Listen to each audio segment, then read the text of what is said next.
Las personas que estaban afuera del cabildo cocinaban para comer chipa. Vamos a ver la receta de la Mae Lore.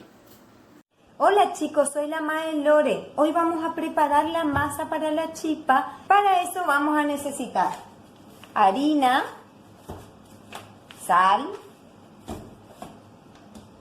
aceite, agua tibia y una sartén a donde vamos a freír la chipa. Vamos a agregar primero la harina, aceite,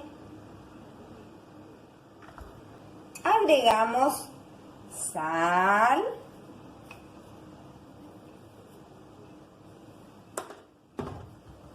y el agua tibia.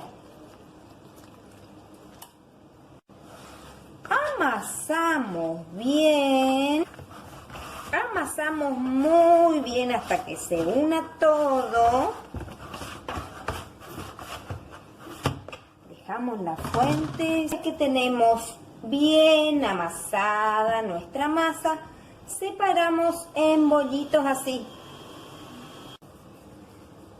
y lo aplastamos bien, mucho, vuelta con los dedos.